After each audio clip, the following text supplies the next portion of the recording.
stand up for me. It's a little analogy to kind of frame our day. I'm also a firm believer in the power of movement and brain development, so I always hate when we go to things, we talk health and wellness, and we make people sit the whole day, and more so in schools and different things. So if you'll take your feet, just widen that little shoulder width apart, maybe 1 foot in front of the other, and place your hands right in front of you. Is Ashley still in? Ashley, this is not Go Noodle. Ashley, if you guys see Go Noodle downstairs, check them out. This is really cool stuff. So this is my little micro version of some Go Noodle here. And I want you to imagine the biggest rock you've ever seen. And that rock is right in front of you, and you're pressing against it. I want you to take it. I want you to push that rock. I want you to push it as hard as you possibly can. Some of you are really strong because that rock's moving. That rock is bigger than that, okay? It's not going to budge. It's not going to move. And I always like to start with this analogy because oftentimes that's what education feels like. Trying to do what we know is best for kids, but trying to implement those things on a system that doesn't necessarily reflect that same importance. It's like pushing against a rock, okay? In 96, I graduated from Brown County High School. And I went to Morehead State. And in 2001, I graduated with a double major in health and PE. And I went into that field because I wanted to impact kids. And so when I chose teaching, I specifically chose health and PE. And I did that because I wanted to be able to look kids in the eyes and say, no matter who you are, no matter what you do, no matter where you go in life, you will use what I teach you every single day the rest of your life. There's not a lot of other teachers that can say that. And that's my intrinsic value of why I went in and why I do what I do. But I also know that the education system didn't reflect that same importance and values. And so when we talk about a lot of things in Kentucky about health and wellness, we know healthy students learn better. We know that kids, when they're healthy and engaged, and we do the whole child, but yet our system doesn't prioritize those things. Our system doesn't value those things. You guys may have a seat. But I wanted to frame that to understand that the cool thing about education right now is that rock is moving. That rock is moving. If I got to get behind this podium, I'm in trouble, but they said I need to be on the microphone. All right. That rock is starting to move, and that's because of some things that are happening. In 2001, when I first started teaching, that was the first year of No Child Left Behind. And so as we started doing this education system that was high-stakes accountability, there was a lot of unintended consequences that came out of No Child Left Behind. So I've spent 10 years teaching in eastern Kentucky, around the Morehead area in various school districts. And then the last 6, I've been at the Department of Ed, and we've been having these conversations about how to move that rock, about how to value, how to prioritize. And then last fall, about this time, we had a new commissioner that started. So Dr. Stephen Pruitt started a year ago in October. And then shortly after he started as our new commissioner in Kentucky, the federal education bill passed. And so the Every Student Succeeds Act. So you'll hear people refer to that as ESSA or ESSA. And so really this is a game changer for public education. And I'm proud to say, and I just came back from a meeting in Baltimore last week with the American School Health Association and Society of State Directors. And there's not another state that's doing a better process than what Kentucky's doing. And when it comes to this transparency, our commissioner hit the ground running. So last spring, he was down here at KVEC one day. They went around the state and did 11 different town hall meetings. And the town hall, you can still go back and look at the hashtag. It was hashtag KYEdListens.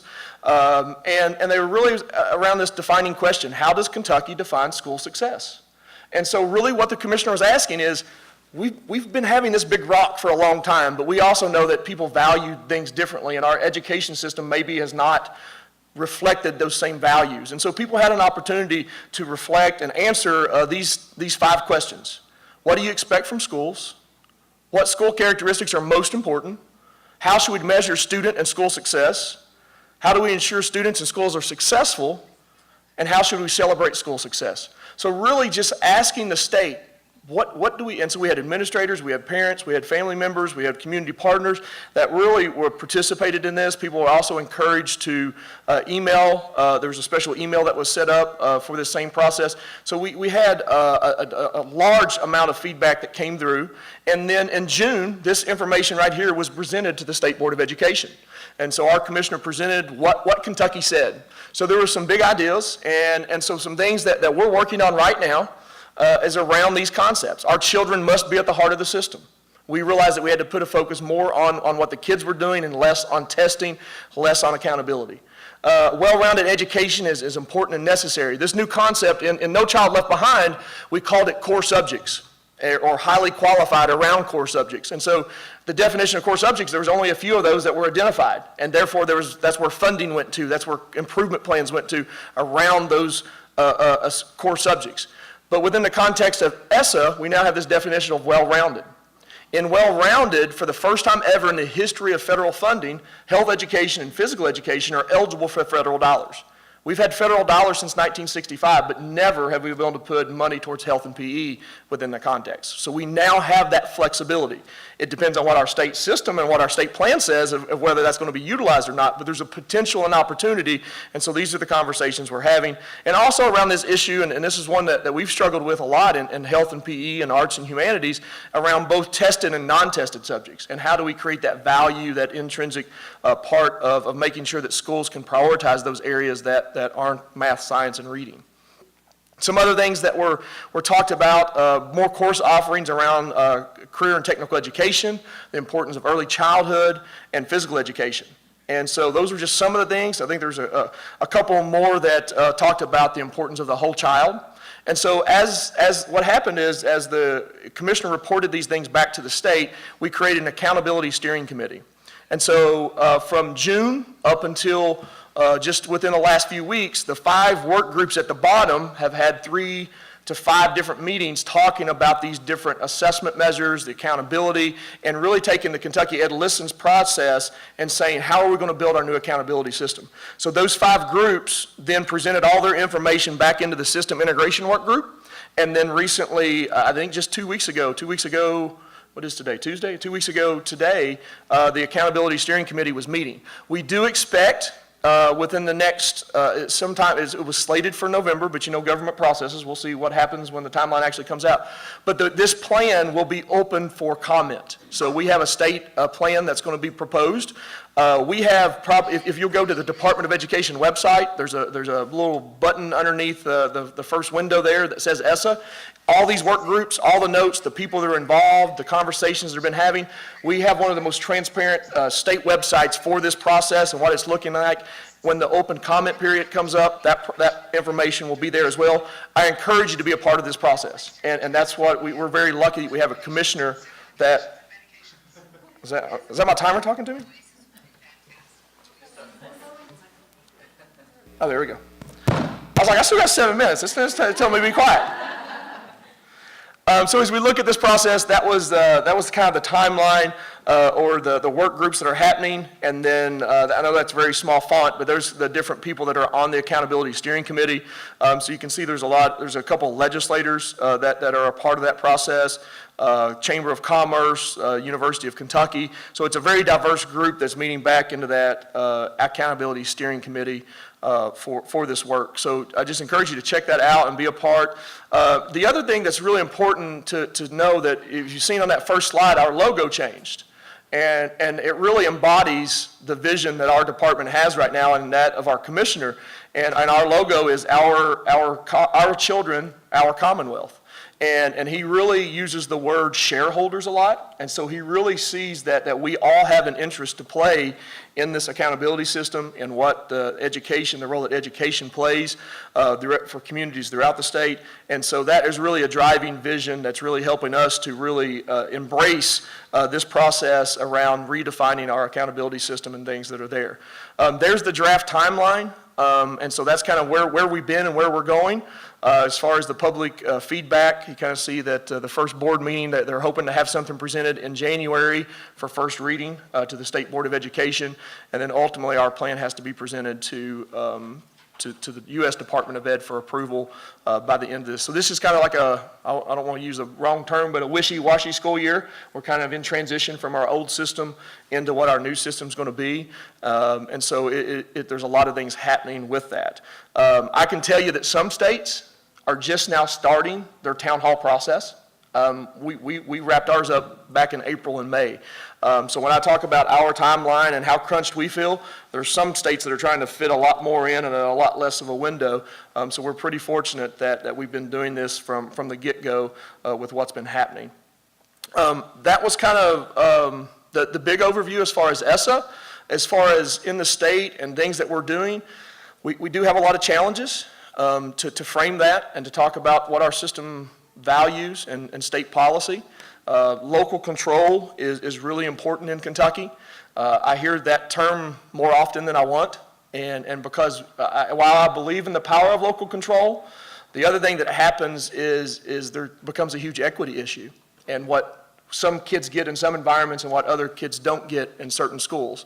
And so in Kentucky, in the last 6 years, our system that we have to work on is a champion, a person that gets it, an administrator, a principal that understands that health and wellness are intrinsically linked. And when that happens, when we have that champion, great things happen in those schools. They're doing programs like Fuel Up to Play 60 and Action for Healthy Kids and Go Noodle, and they're really embracing this concept of health and wellness. And others, they're so focused on reading and writing and math scores that they're like, well, and it's kind of scary. It's kind of scary, some of the practices that happen, and it hits home for me. And I've shared that with our commissioner and our leadership, that 6 years ago when I left my school, I got to teach my oldest son from kindergarten through second grade.